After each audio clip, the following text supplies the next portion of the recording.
ఎవరి దగ్గర కూడా ఒక్క రూపాయి అడుక్కోకుండా నేను కష్టపడి సంపాదించిన డబ్బులతోటి ఆ కార్యక్రమాలన్నీ కూడా నేను విజయవంతం చేశా.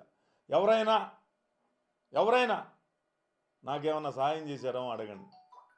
ఏదైనా ఒకటి అరా ఇస్తే కొద్ది గొప్ప చేశారు తప్పితే ఏ రోజు కూడా నా సొంత డబ్బులతో నా కార్యక్రమాలన్నీ కూడా నేను విజయవంతం చేశాను తప్పితే ఈరోజు పెనమలూరు నియోజకవర్గంలో తెలుగుదేశం పార్టీ కంచుకోటగా ఉందంటే చంద్రబాబు నాయుడు గారు ఏ పిలిపిస్తే ఆ పిలుపు విజయవంతం చేశాను కాబట్టే ఈరోజు పార్టీ పెనమలూరు నియోజకవర్గంలో కంచుకోటగా తయారైందని నేను భావిస్తూ ఉన్నా.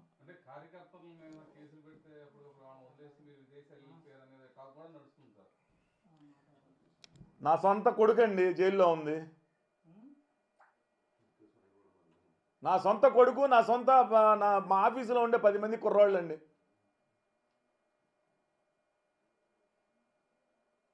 ఇంకా అంతకన్నా ఏం సమాధానం చెప్పనండి నేను.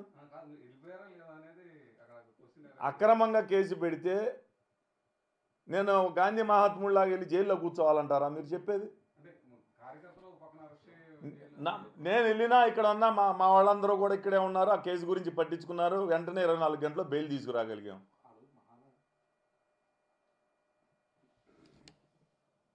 అప్పటికే ఆస్ట్రేలియాలో నాకు ప్రోగ్రాం ఉంది, టికెట్లు బుక్ అయ్యి ఉన్నాయి కాబట్టి నేను వెళ్ళాను.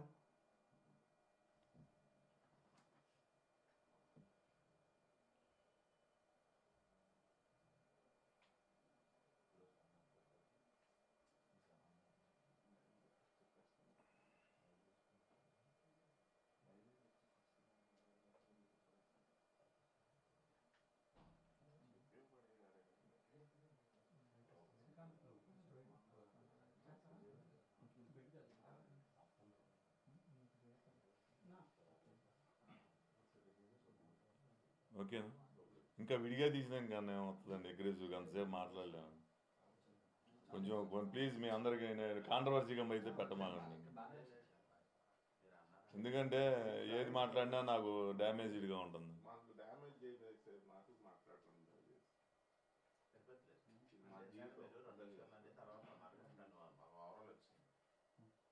ఏది